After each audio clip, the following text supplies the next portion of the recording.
కష్టం వచ్చిందో చెప్పురి. ఆడబిడ్డలను ఆత్మగౌరవంతో బతకాలనేదే మన అందరి ఆలోచన.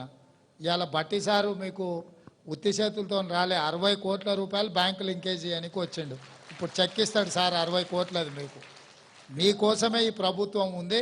సోనియమ్మ ప్రభుత్వం ఇది, ఇందిరమ్మ రాజ్యంలో ఆడబిడ్డలనే. అందుకే ఇవాళ మొట్టమొదటి ప్రభుత్వ కార్యక్రమం ఆడబిడ్డల దగ్గరకు వచ్చినాం. మొన్న 7,000 మంది ఆడబిడ్డలకు ఉద్యోగాలు ఇచ్చినాం, స్టాఫ్ నర్సు ఉద్యోగాలు. ఎందుకంటే ఏ కుటుంబంలో అయినా ఆడబిడ్డ బాగున్నప్పుడే ఇల్లు బాగుంటుంది. ఇల్లు చూడు ఇల్లాలని చూడు అన్నారు, అవునా?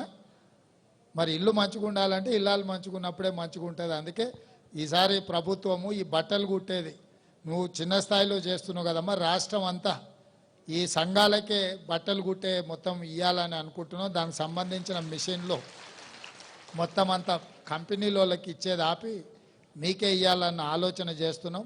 తప్పకుండా బట్టలు కుట్టేది కూడా సంఘాలకే అప్పచెప్తాం. అన్ని హాస్టళ్ళలో ఆడపిల్లలు కానీ మగపిల్లలు కానీ బట్టలు కుట్టేది మీకే ఇవ్వాలని ఆలోచన చేస్తున్నాం. దాని మీద ప్రభుత్వం నిర్ణయం తీసుకుంటుంది. మొట్టమొదటిగా మా మహిళల కోసం మన కొత్త సీఎం గారు ఆలోచించినందుకు ఇంకొకసారి మన చప్పట్లతో ఆయనకు ఇచ్చేద్దాం. ఇంకా చాలా మంది మహిళలు ఉత్సాహంగా ఉన్నారు, కానీ సమయం తక్కువ ఉంది. ఇప్పుడు సమయం తక్కువ ఉంది తల్లి. కేస్లాపూర్ నాగోబా దేవుని దర్శించుకొని ఆశీస్సులు అందుకొని ఇప్పుడు కుగ్రామమైనటువంటి మన కేస్లాపూర్ గ్రామాన్ని మహిళా సంఘాలని, జిల్లా సమాఖ్యని ఉద్దేశించి వారి యొక్క విలువైన సూచనలు మరియు అదేవిధంగా మీకు సంబంధించిన విషయాలు ఇప్పుడు గౌరవ ముఖ్యమంత్రి గారు యనమల రేవంత్ రెడ్డి గారు మాట్లాడతారు. గట్టి చప్పట్లతో వారికి స్వాగతం పలకవలసిన. ఈరోజు కేస్లాపూర్లో నాగోబా దర్శనం చేసుకొని ఇక్కడ ఉండే మిశ్రమ వంశస్థులకు పోయినసారి మేము వచ్చినప్పుడే మాట ఇచ్చినాం, మా ప్రభుత్వం వస్తుంది.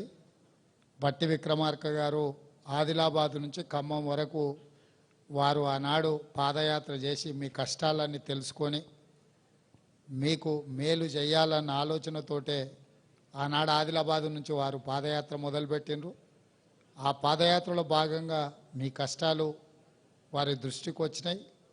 వారు ప్రభుత్వం ఏర్పడ్డ తర్వాత ప్రభుత్వం దృష్టికి ఆ విషయాలన్నీ తీసుకొచ్చిండ్రు.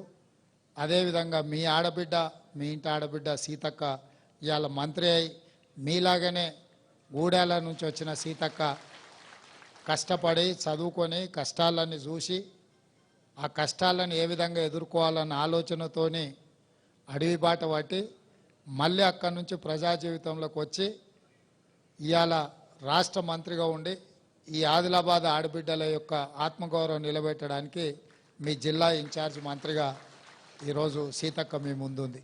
అదేవిధంగా వెడమబొజ్జు